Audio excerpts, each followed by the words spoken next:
दोस्तों, आज की हॉरर स्टोरी सुनाने से पहले मैं आपको एक इंटरेस्टिंग सा स्टैट बताना चाहता हूँ। हमारी कहानियां देखने वाले 80% लोग ऐसे हैं जो हमारी वीडियोस एंजॉय तो करते हैं, लेकिन उन्होंने हमारा चैनल अभी तक सब्सक्राइब नहीं किया है। अगर आप उन 80% लोगों में से हैं, तो बस आपको एक छोटा सा काम करना है। इस वीडियो के नीचे आपको एक सब्सक्राइब बटन दिख रहा होगा, बस उस सब्सक्राइब बटन को दबाना है। बस इतना सा काम करना है आपको, और लगे हाथों बेल आइकन भी प्रेस कर देना, ताकि हमारी लेटेस्ट वीडियो आते ही आपको सबसे पहले पता चले।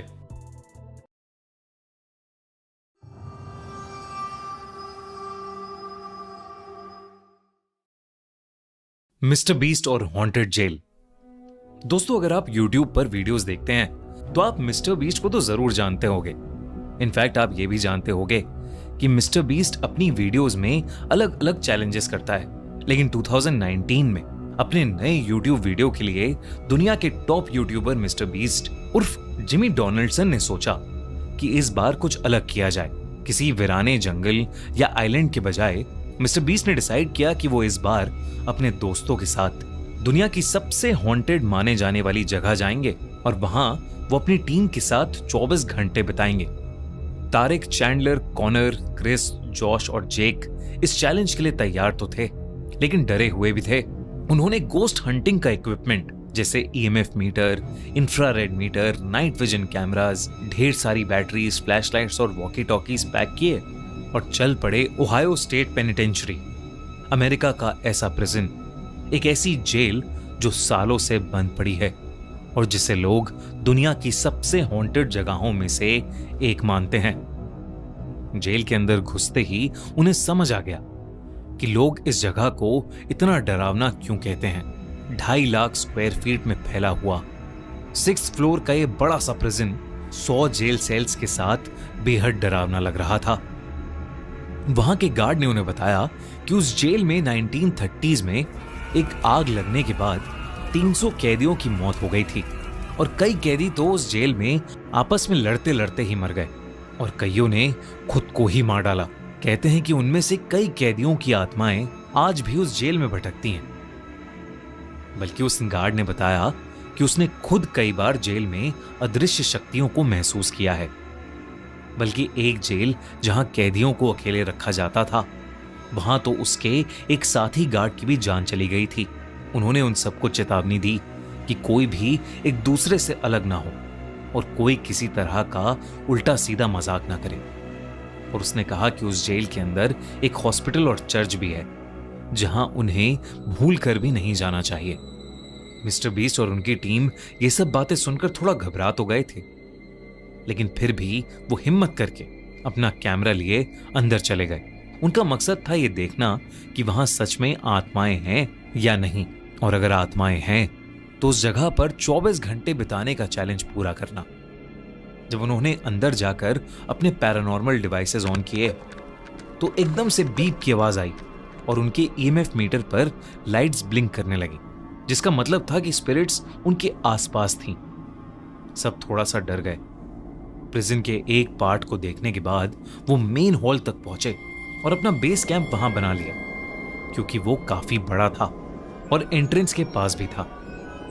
फिर मिस्टर बीस्ट ने कहा कि उन्हें वापस अलग अलग होकर उस जगह को फिर से देखना चाहिए। डिसाइड हुआ कि चैंडलर, मिस्टर बीस्ट और जॉश हॉस्पिटल को एक्सप्लोर करेंगे और क्रिस, जेक, कॉनर और तारिक सॉलिटरी कन्फाइनमेंट को, वही जेल जहां कैदियों को अकेले बंद करके रखा जाता था। मिस्टर बीस्ट, चैंडलर और जॉश हॉस्पिटल की पुरानी लोहे की सीढ़ियों पर चढ़कर उसके कॉरिडोर में अपने EMF मीटर के साथ चलते हुए वीडियो रिकॉर्ड कर रहे थे। तभी उन्हें वहां एक कमरे में टेबल और एक पोस्टर का कटआउट दिखा जो एक पॉपुलर फिल्म का था। ये देख के वो दोनों उन मूवीज पर जोक करने लगे। तभी एकदम से चैंडलर के हाथ में जो EMF था उसकी लाइट ब्लिंक करने लगी और उसी मोमेंट पर मिस्टर बीस्ट को ऐसा लगा कि जैसे कहीं से कोई जोर का सायरन बज रहा हो। ये बात काफी अजीब थी क्योंकि वहां कोई एक्टिव सायरन नहीं था, और तो और चैंडलर और जॉश को कुछ सुनाई भी नहीं दिया। जब मिस्टर बीस्ट ने उनके EMF को उस सायरन की तरफ पॉइंट किया तो वो और ज्यादा तेजी से जलबुझ होने लगा। वो लोग उस सायरन की सोर्स की तरफ जाने लगे ईएमएफ मीटर और तेजी से ब्लिंक करने लगा था और एकदम से एक खुले कमरे के पास आकर ईएमएफ मीटर बिना रुके फ्लिकर करने लगा। जैसे ही मिस्टर बीस्ट ने कमरे के अंदर जाने की कोशिश की तो मिस्टर बीस्ट का सर भारी होने लगा, उसे चक्कर से आने लगे। इसलिए मिस्टर बीस्ट बाहर आ गया, पर मिस्टर बीस्ट को याद था कि सायरन की आवाज थोड़ा और पीछे से आई थी। वो उसकी तरफ बढ़ने लगा। उन तीनों को रियलाइज हुआ कि वो इतनी देर घूमने के बाद एक सर्कल में ही घूम रहे हैं, जो कि बहुत अनयूजुअल था, क्योंकि उन्हें याद था कि वो बार बार एक दूसरा रास्ता ले रहे हैं। वहीं तारिक, क्रिस, जेक और कॉनर सॉलिटरी कन्फाइनमेंट ब्लॉक के अंदर थे। ये वो जगह थी जहां कैदियों को बिना पानी और खाने के अकेले तड़पता हुआ छोड़ दिया जाता था। वो लोग नाइट विजन इंफ्रारेड कैमरा लेकर एक हॉन्टेड हॉटस्पॉट पर पहुंचे, जहां उन्होंने गार्ड से उन आत्माओं को किसी को नोचने और एक गार्ड को जान से मारने की कहानी सुनी थी। एकदम से क्रिस का सर भारी होने लगा और उसे सांस लेने में तकलीफ होने लगी। जेक, जो उस कमरे की डरावनी चीजों को देख रहा था, अचानक से जोरों से चिल्लाने लगा। जेक को वहां एक अजीब सा काला साया दिख रहा था जो उसकी तरफ ही आ रहा था। जब बाकी दोनों जेक की चीखें सुनकर उसकी तरफ मुड़े तो उन्हें भी वो साया अपने पास आता हुआ नजर आया, लेकिन फिर अचानक ही वो हवा में कहीं गायब हो गया। उन लोगों ने आपस में जब उस साये के बारे में डिस्कस किया तो तीनों बहुत घबरा गए। तभी जेक को महसूस हुआ कि उसके बगल में खड़ा कोई सांसें भर रहा है, लेकिन वहां कोई भी नहीं था। और फिर अचानक से वो काला साया उनके ठीक सामने आ खड़ा हुआ और उसे देखते ही वो तीनों चिल्लाते हुए वहां से भागे और वॉकी टॉकीज पर अपनी टीम को डरते हुए ये बात बताने लगे। मिस्टर बीस्ट, चैंडलर और जॉश ने उनकी बातें सुनी, लेकिन उन्हें लगा कि वो लोग मिस्टर बीस्ट के साथ कोई प्रैंक कर रहे हैं और उन्हें डराने की कोशिश कर रहे हैं। पर फिर उनके बीच में बात करते करते ही उस वॉकी टॉकी से एक बहुत ही ज्यादा अजीब सी आवाज सुनाई दी और वॉकी टॉकी बंद हो गया। उस जेल में एक पुराना चर्च भी बना हुआ था। मिस्टर बीस्ट ने सोचा कि अब वो बस उस चर्च को देखेंगे और उस जगह से निकल जाएंगे, क्योंकि अब मिस्टर बीस्ट को अपने दोस्तों की भी थोड़ी चिंता हो रही थी। वो चर्च पहले एग्जीक्यूशन हॉल हुआ करता था, मतलब एक ऐसी जगह जहां लोगों को फांसी देकर मारा जाता था। कहते हैं कि उनमें से कई लोग जिनकी फांसी हुई है, उनकी आत्माएं आज भी उस चर्च के एरिया में भटकती हैं। मिस्टर बीस्ट वहां प्रीस्ट की एक्टिंग करते हुए चैंडलर को सीट पर बिठाकर उसे वहां आने के लिए थैंक यू कहकर उस जगह को हॉन्टेड होने की बात करने लगा। तभी एकदम से उसका वॉकी फिर से बजने लगा, लेकिन वॉकी टॉकी पर इस बार क्रिस उसकी लोकेशन पूछ रहा था। मिस्टर बीस्ट ने मजाक किया और अपनी लोकेशन बता दी, लेकिन तभी वॉकी टॉकी पर एक अजीब सी डिस्टर्बेंस आई और फिर उसे ऐसा लगा कि जैसे कोई औरत उस वॉकी टॉकी पर कुछ बोल रही है।